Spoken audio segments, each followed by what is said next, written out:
Bienvenue dans ce tutoriel pour réaliser la manche de la veste inspirée par Caitlin Hersrob. Merci d'avoir acheté le patron et si ce n'est pas encore fait, je vous mets le lien en description de cette vidéo. Alors, une fois que vous avez coupé les pièces de votre manche, on va venir prendre le côté des manches où il y a les marques, les petits crans de montage que vous avez dû reporter sur votre tissu. Et ce qu'on va faire, c'est qu'on va venir les placer l'un contre l'autre. Endroit contre endroit en commençant par le bas en alignant bien l'angle du bas.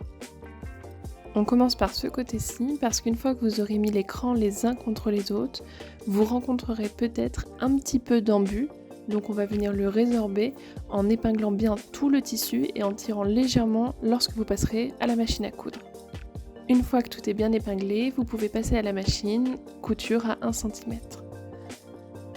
Une fois que vous avez réalisé votre couture, on va venir l'ouvrir.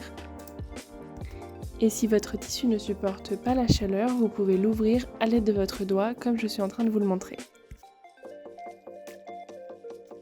Une fois que c'est fait, vous allez pouvoir retourner votre manche et on va poser la première partie du biais. Pour ce faire, munissez-vous de votre biais, puis ouvrez-en l'un des côtés. Vous allez venir caler l'intérieur de ce côté contre la couture que vous venez de réaliser. Et vous faites cela pour l'épingler sur toute la longueur de votre couture.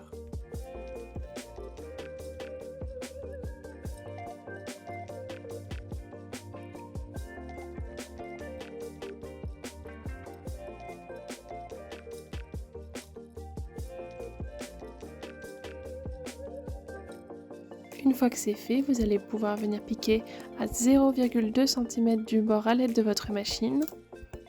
Ma technique pour être sûr de toujours réaliser une couture à 0,2 cm impeccable, c'est d'utiliser le pied presseur pour les fermetures éclairs.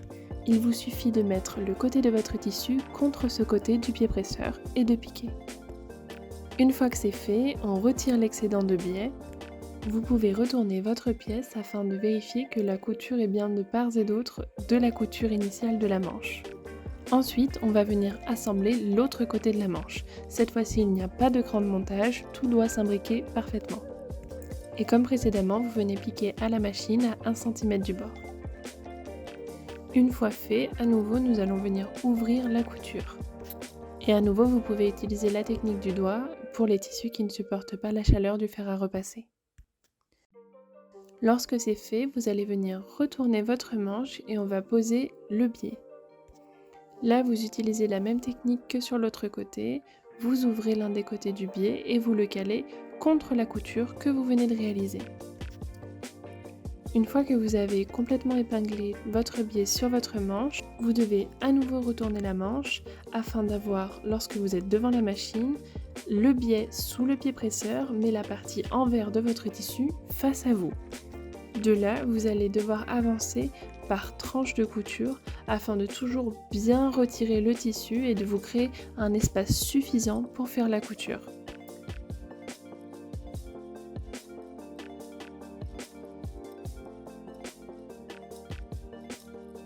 Une fois cela réalisé, à nouveau vous retirez l'excédent du biais et vous vérifiez que votre couture est bien de part et d'autre de la couture initiale de votre manche. À présent, il vous reste à assembler le buste avec la manche et vous allez vous aider des crans de montage qui sont présents sur la manche et également sur votre emmanchure.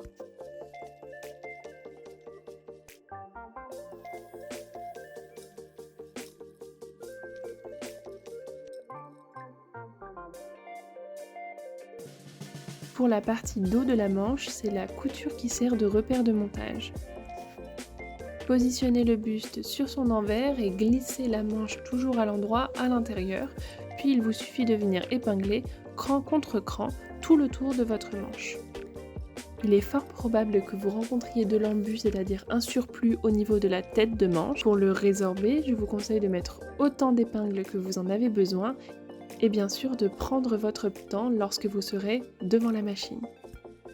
J'espère que ce tutoriel vous a aidé à coudre la manche de la veste de Caitlin. Si vous avez des questions, n'hésitez pas à me les laisser en commentaire ou à me contacter en MP sur Instagram. Et je vous dis à une prochaine fois.